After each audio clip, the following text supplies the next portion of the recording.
Selamat pagi anak-anak semua. Apa kabarnya hari ini? Teacher berharap anak-anak semua dalam keadaan sehat dan tetap dalam lindungan Tuhan. Baik, seperti biasa, sebelum kita memulai pembelajaran kita pada pagi hari ini, teacher minta anak-anak ambil posisi duduk yang sopan, tangan di dada, mata ditutup. Kita mulai berdoa. Berdoa dimulai.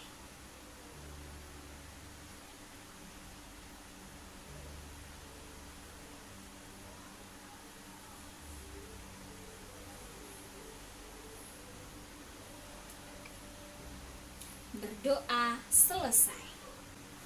Nah, anak-anak, sebelum kita masuk ke pembelajaran kita pada pagi hari ini, teacher minta anak-anak menyiapkan yang pertama alat tulis, yaitu pensil, penghapus. Jadi untuk kelas 2 semester 1 anak-anak masih menggunakan pensil.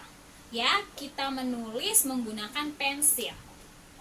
Kemudian anak-anak juga harus menyiapkan buku tulis, ya. Dan yang ketiga, anak-anak menyiapkan juga buku pena 2A. Baik, setelah pembelajaran hari ini, teacher berharap anak-anak kelas 2 mampu yang pertama, menyebutkan kalimat perintah yang terdapat dalam percakapan. Yang kedua, teacher berharap anak-anak mampu menghitung penjumlahan bilangan ratusan. Dan yang ketiga, teacher berharap anak-anak untuk pembelajaran kali ini bisa mengenal apa itu gambar imajinatif. Baik, untuk tidak memperpanjang kata, kita mulai belajar.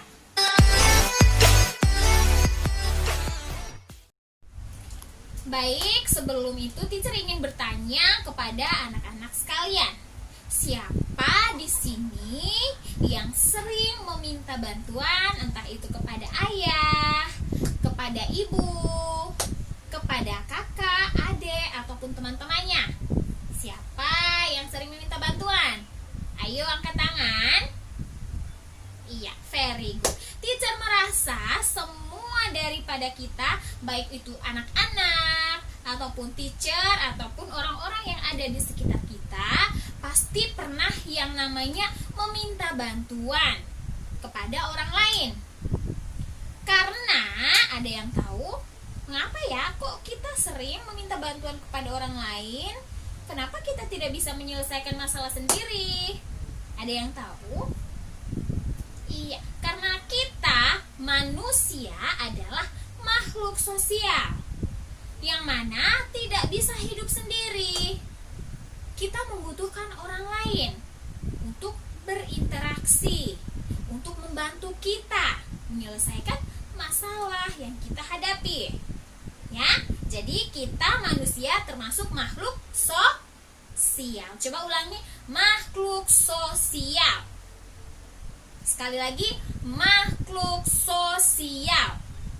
Iya, makhluk sosial yang artinya kita membutuhkan orang lain untuk berinteraksi. Nah, di sini kira-kira ketika anak-anak meminta bantuan, baik itu kepada ayah ataupun kepada ibu, kira-kira kalimat yang anak-anak ucapkan itu seperti apa ya? Ibu, tolong ambilkan buku yang ada di atas mejaku. Ayah, tolong ambilkan sepatu yang ada di atas rak sana. Atau, adek, tolong ambilkan pensil yang ada di dalam tas kakak. Seperti itu? Iya, dan masih banyak lagi. Apakah anak-anak tahu atau anak-anak sadari kalimat-kalimat yang anak-anak ucapkan seperti itu termasuk dalam kalimat perintah? Termasuk dalam kalimat apa? Coba ulangi. Kalimat perintah. Ya, yang mana kalimat perintah adalah kalimat yang kita ucapkan dengan tujuan meminta seseorang untuk melakukan sesuatu. Ya, jadi kita meminta seseorang untuk melakukan sesuatu. Namun harus dengan kalimat atau kata-kata yang sopan dan santun. Tujuannya supaya orang lain tuh tidak tersinggung. Orang membantu kita dengan senang hati. Bayangkan, saat kita sudah kesusahan, kita butuh orang lain, kemudian kita minta tolong kepada mereka tuh dengan kata-kata yang kasar atau kurang sopan. Mungkin mereka membantu, tetapi tidak dengan sepenuh hati. Mengapa? Ya karena kita mengeluarkan permintaan tolong kepada mereka pun dengan cara yang tidak santun.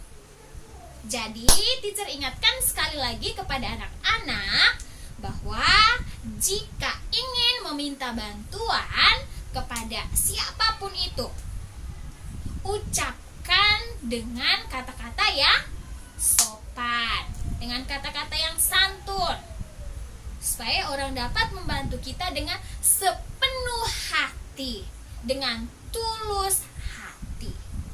Ya.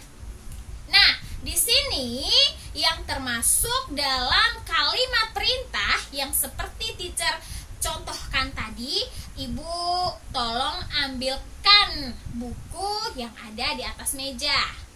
Atau Ayah tolong ambilkan sepatu yang ada di atas raksana. Nah, contoh-contoh kalimat seperti itu yang teacher bilang masuk ke dalam kalimat perintah harus menggunakan akhiran lah atau kan, ya. Jadi, coba anak-anak lihat di sini ciri-ciri dari kalimat perintah itu sendiri harus menggunakan akhiran kan dan lah, ya. Jadi salah satu, bisalah, bisa juga menggunakan kan. Dan pada kalimat perintah harus diakhiri dengan tanda seru. Ya. Nah, di sini teacher akan memberikan beberapa contoh, ya. Di sini akan dalam bentuk percakapan yang mana di dalam percakapan tersebut terdapat kalimat perintah. Jadi anak-anak tolong perhatikan, ya. Yang pertama, di sini percakapan antara Anita dan ibunya.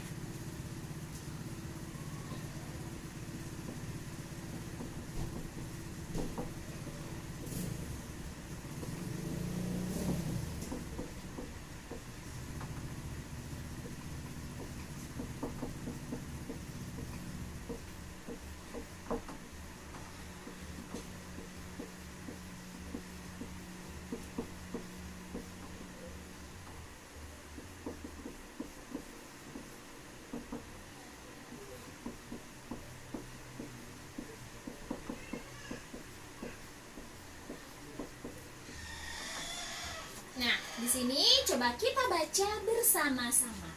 Anita berkata kepada ibunya, "Ibu, tolong ambilkan baju seragamku." Sini pertanyaan teacher. Apakah kalimat perintah yang diucapkan oleh Anita ini termasuk kalimat perintah yang sopan atau tidak? Iya, betul sekali. Termasuk dalam kalimat perintah yang sopan karena dia menggunakan ibu, tolong ambilkan, ya. Kemudian akhiran yang digunakan oleh Anita dalam mengucapkan kalimat perintah terhadap ibunya, akhiran yang ia gunakan adalah iya, akhirannya kan. Dia menggunakan akhiran kan.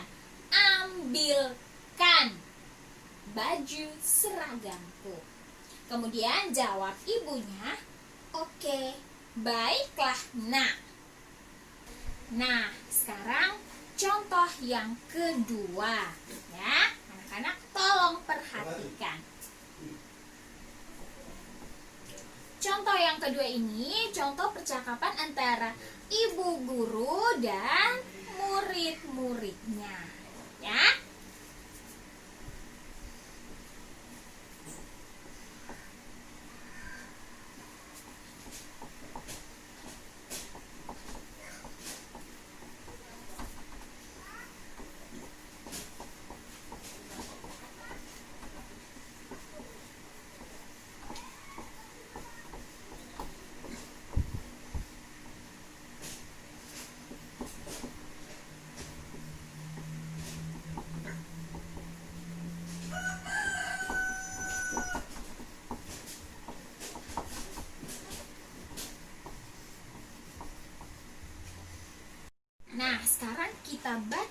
bersama-sama.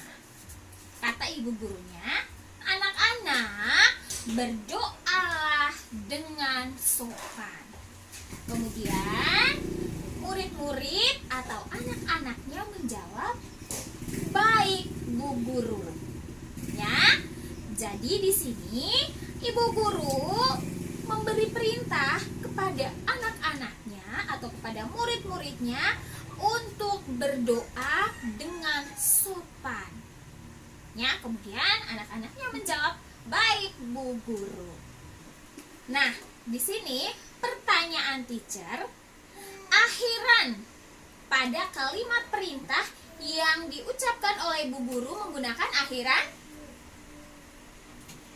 very good.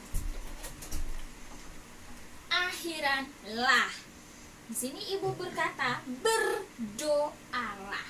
Akhirannya adalah lah. Ya. Nah, sekarang anak-anak perhatikan pada kalimat perintah, baik itu pada percakapan yang pertama dan percakapan yang kedua, kalimat perintahnya, kalau yang pertama akhirannya kan, sedangkan pada percakapan yang kedua akhirannya kita gunakan adalah lah.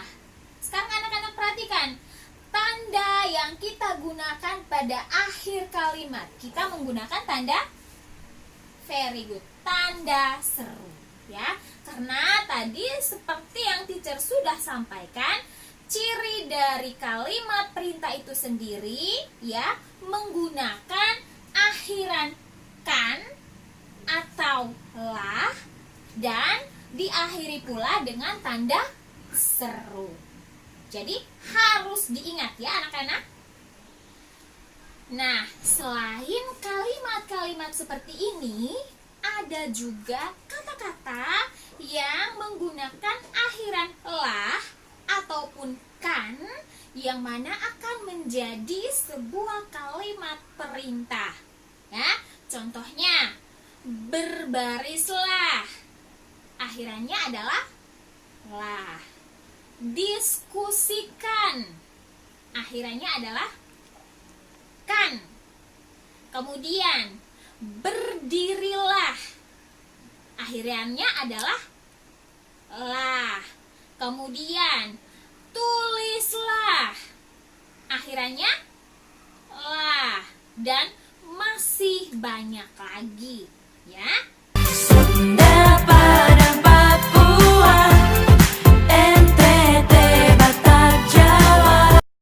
Nah, di sini teacher punya satu cerita. Ada yang mau mendengarkan? Kalau yang mau mendengarkan, boleh ambil posisi duduk yang manis sambil mendengarkan apa yang teacher ceritakan. Ya, jadi ceritanya seperti ini.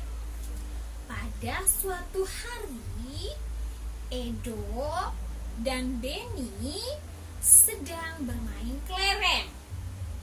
Nah, di sini keduanya mempunyai kelereng dengan jumlah yang lumayan banyak. Punya Edo, kelerengnya ada 265. Sedangkan punya Benny adalah 353. Ketika asik bermain, tiba-tiba si Benny dia memerintahkan si Edo.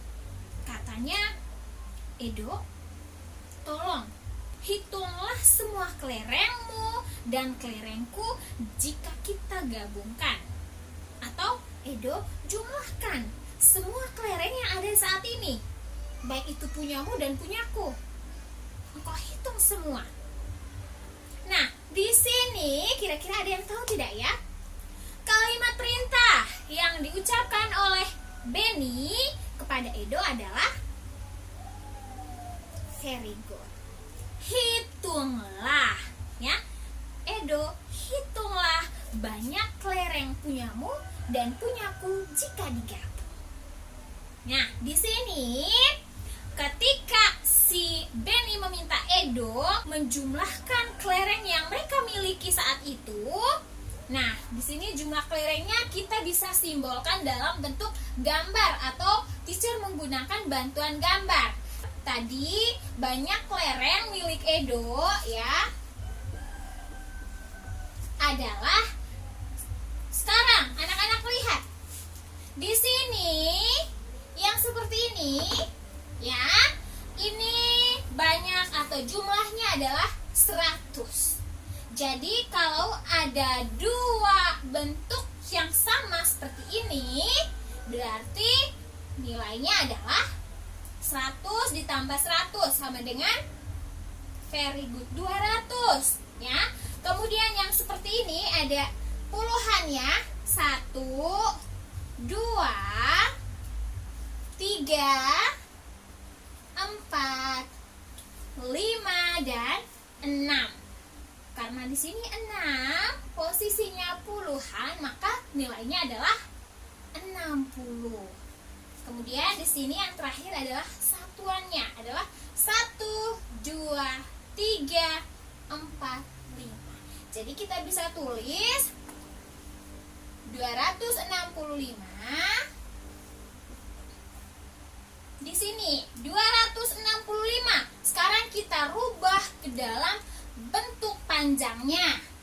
Ya, bentuk panjang dari 265 adalah 2 menempati posisi ratusan. Nilainya very good 200. Kemudian di sini 6 posisinya atau nilai tempatnya puluhan. Berarti dia 60.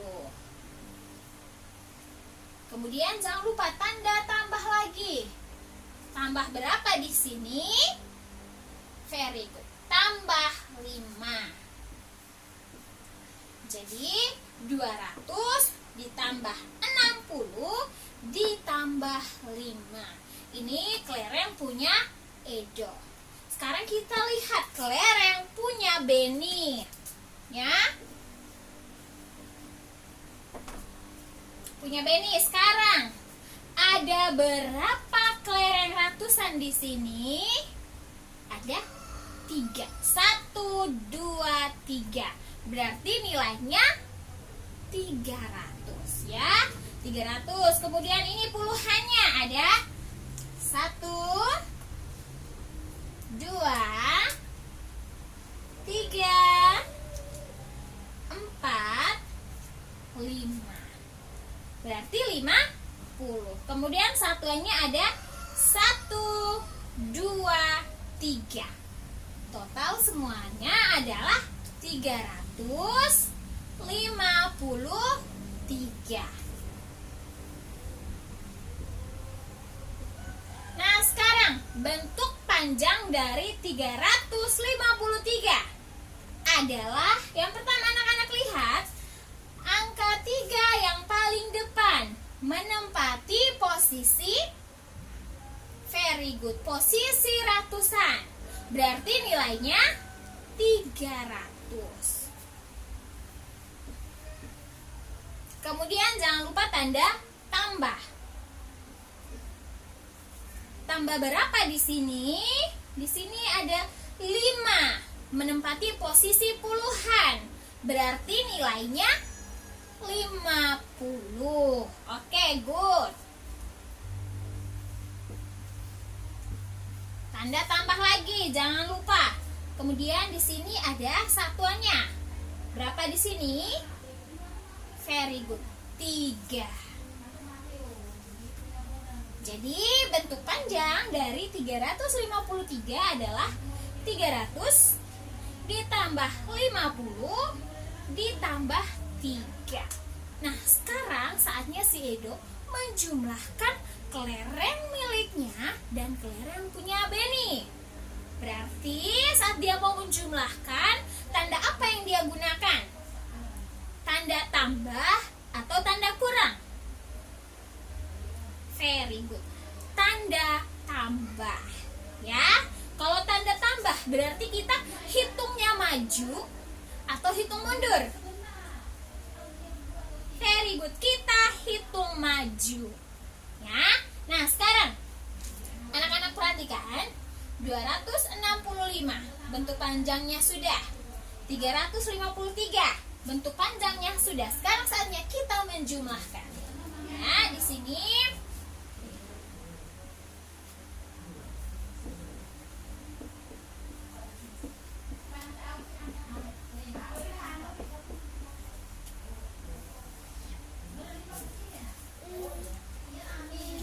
sekarang anak-anak lihat. Teacher sudah menggabungkan keduanya. 265 dan 353 beserta bentuk panjangnya. Karena di sini kita mau menjumlahkan, maka kita gunakan tanda tambah. Kita hitungnya mulai dari mana? Dari depan atau dari belakang? Siapa yang tahu? Aturan dalam penjumlahan ataupun pengurangan dengan cara bersusun seperti ini. Iya, dari belakang. Very good. Di sini 5 ditambah 3 sama dengan 5 di kepala atau di otak, 3 di jari. Hitung maju. 5 6 7 8. Ya, 5 ditambah 3 sama dengan very good. 8. Tulis lurus.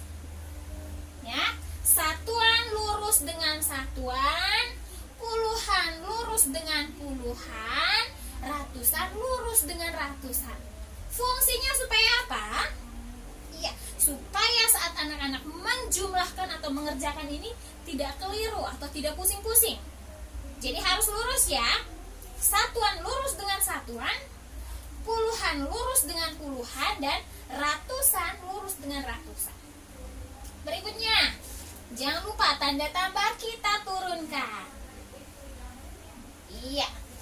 Sekarang 60 ditambah 50 sama dengan berapa? Aduh teacher, 60 ditambah 50 banyaknya. Nah, sekarang anak-anak jangan pusing ya. Aduh teacher, aduh ini banyak sekali. Tidak seperti itu. Sekarang anak-anak lihat. 60 akhirannya 0. 50 akhirannya 0. Berarti kita tutup saja ini supaya tidak membuat anak-anak menjadi bingung. Ya. 60 ditambah 50 artinya 6 ditambah 5 sama dengan berapa? Coba. 6 di kepala, 5 di jari. Ya, atau 6 di otak, 5 di jari. Hitung maju. 6 7 8 9 10 11. Kemudian tadi ada 0 yang kita tutup. Ada berapa 0? Ada 1 0. Berarti kita tinggal tambahkan saja 1 0. 6 ditambah 5 tadi kan sudah 11. Kita tambahkan 1 0. Ya, kenapa? Karena ini tadi ada 0, 5 ada 0, 6 ada 0. Nolnya ada berapa? Nolnya ada 1 toh. Masing-masing ada 1. Berarti kita tambahkan 1 0 di bawah. Jadinya seperti ini. Ya, kemudian jangan lupa turunkan tanda tambah. Nah, sekarang 200 ditambah 300. Aduh teacher, banyak ya. 200 tambah 300. Nah, tidak usah pusing-pusing ya. Sekarang anak-anak lihat. 200, nolnya ada berapa? Very good, ada 2. 300. 300, nolnya ada berapa? Ada 2 juga. Jadi kita simpan nolnya, kita ingat baik-baik, oh nolnya ada 2. Ya, sekarang kita tinggal menjumlahkan saja. 2 ditambah 3. Ya, 2 di otak, 3 di jari. Kita hitung, maju atau mundur? Very good. Hitung maju. 2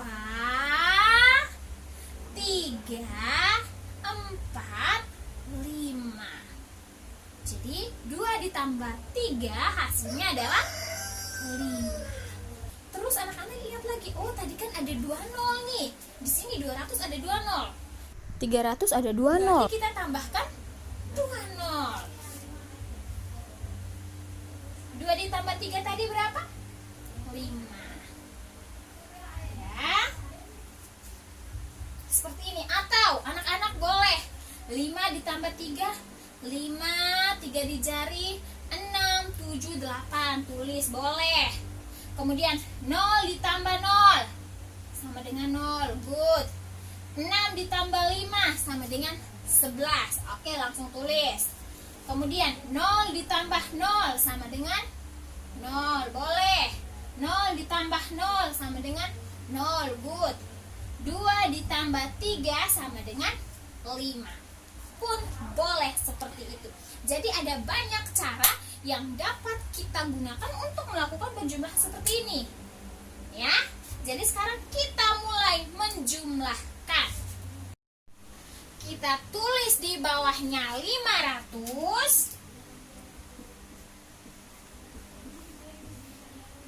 Jangan lupa tanda tambah. Nah, sekarang 110. Berarti kita harus uraikan lagi 110 ini. Ya, karena di sini posisinya sudah ratusan. Setelah ratusan pasti ada puluhan, tapi di sini kok masih 110. Maka kita harus uraikan lagi. 110 artinya 100 ditambah 10. Oke, kemudian ditambah 8. Sekarang jangan lupa di bawahnya sama dengan ya 500 ditambah 100 sama dengan 500 di otak, 100 di jari. 500, 600. Good.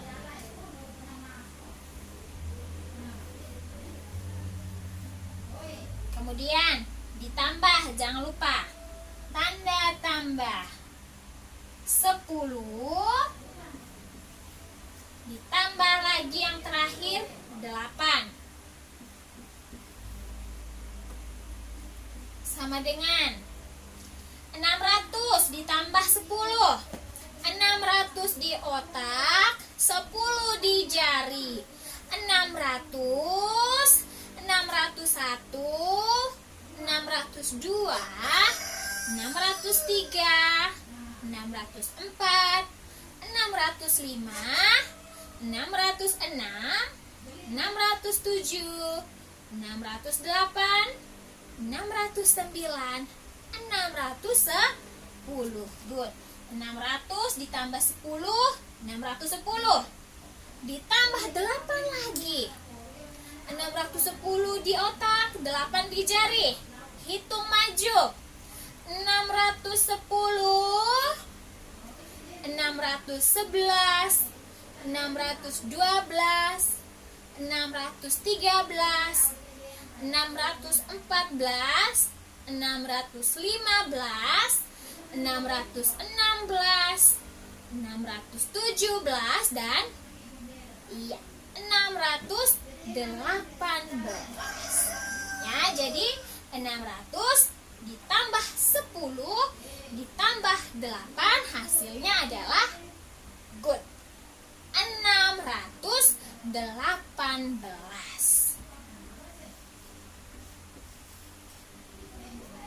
Oke.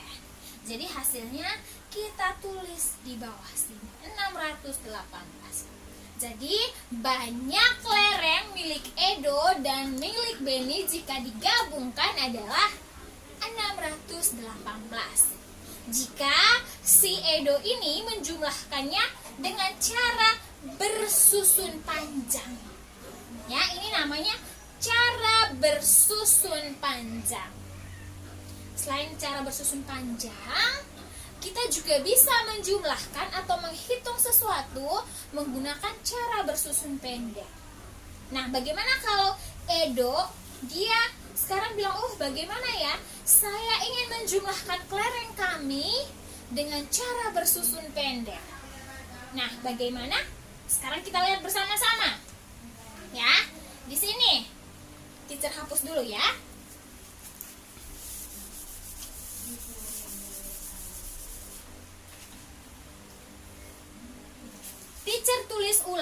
sini anak-anak, karena di sini sudah sempit, maka teacher tulis di samping.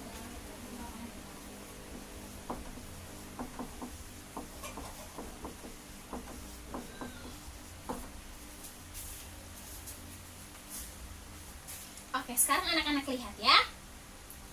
265. Sekarang kita mau menggunakan cara bersusun pendek. 265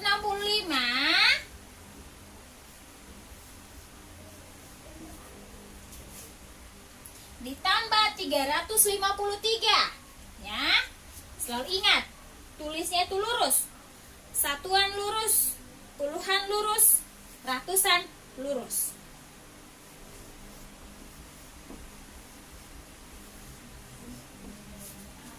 Sekarang 5 ditambah 3 sama dengan 5 di otak, 3 di jari.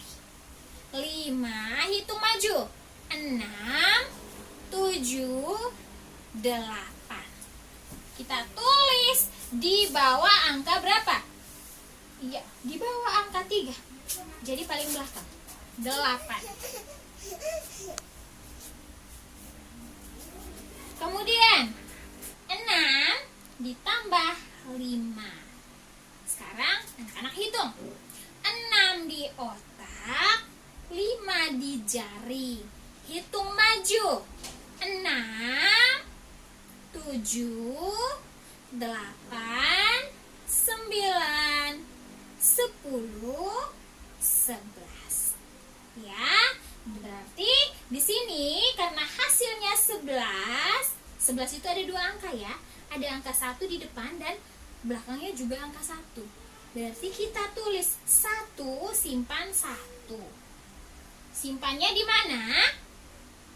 Iya, di depan angka 6. Di depan angka 6 ada angka 2. Berarti tulis di atas angka 2. Ya. Jadi 1 ditambah 2 ditambah 3. Coba 1 ditambah 2 sama dengan good 3. 3 ditambah 3 sama dengan sama dengan 6. Ya, di sini teacher mau contohkan, misalnya anak-anak kalau menemukan penjumlahan, contoh ya, contoh. Misalnya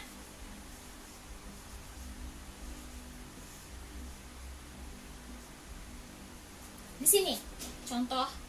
Sekarang teacher contohkan dengan penjumlahan bilangan puluhan. 9 ditambah 3 sama dengan 9, 3 di jari.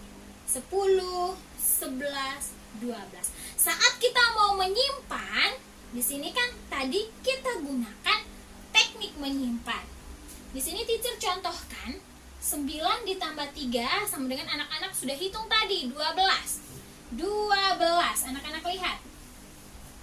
Saat kita mau menyimpan, bilangan yang di belakang ini atau angka yang di belakang ini yang kita tulis. Sedangkan angka yang di depan itu yang kita simpan. Ya, karena kebetulan tadi yang ini 11, angka kembar 1 dan 1, maka anak-anak mudah nih menulis.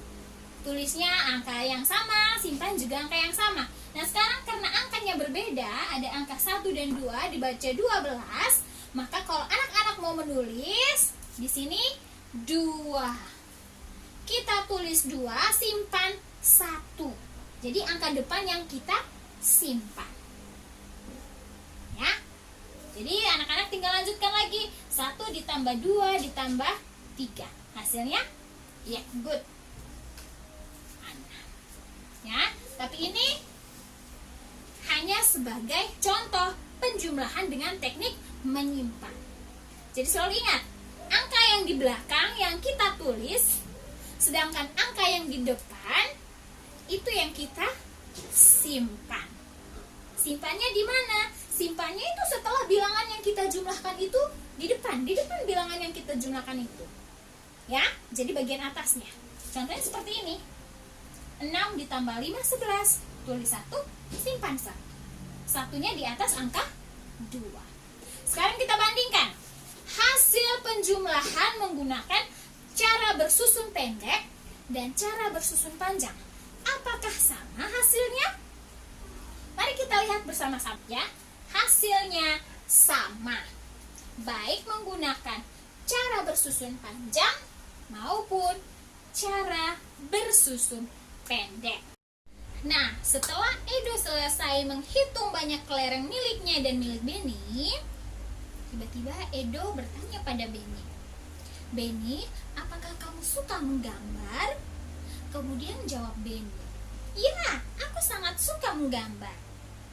Lalu Edo berkata, "Wah, ternyata apa yang kamu sukai sama seperti aku. Aku juga sangat suka menggambar." Nah, apakah anak-anak tahu media menggambar itu kira-kira apa saja ya? Ada yang tahu? Very good. Media menggambar bisa berupa buku, daun, apalagi? Kain, dan papan. Ya, buku atau kertas, kain, daun, dan papan. Kemudian ketika saat kita sudah selesai menggambar nih, misalnya di buku gambar. Setelah kita selesai menggambar di buku gambar, sebaiknya kita warnai. Tujuannya supaya apa? Supaya gambar kita terlihat lebih menarik. Pasti anak-anak tentunya sudah tahu dong alat-alat yang kita gunakan untuk mewarnai. Bisa berupa cat air, bisa berupa pensil warna, bisa berupa krayon, ya. Dan masih banyak lagi, spidol, ya. Nah, ketika kita menggambar, kalau misalnya kita menggambar melihat langsung di buku, saya mau ikut gambar sesuai di buku. Nah, boleh. Tetapi ketika kita menggambar berdasarkan khayalan kita, itu kita sebut dengan menggambar imajinasi. Ya, jadi kita menggambar berdasarkan khayalan kita atau apa yang kita pikirkan. Oh, saya lagi membayangkan ikan. Ekor ikan tuh bentuknya seperti ini. Nah, saat seperti itu, saat kita menggambar berdasarkan khayalan kita, itulah yang kita sebut dengan gambar imajinasi. Oke, baik anak-anak, sampai di sini dulu materi kita hari ini. Teacher berharap anak-anak semua jangan lupa yang pertama, selalu berada di rumah, patuhi protokol kesehatan, selalu jaga jarak, cuci tangan, dan jangan lupa pakai masker. Dadah, sampai bertemu di pembelajaran selanjutnya. Harga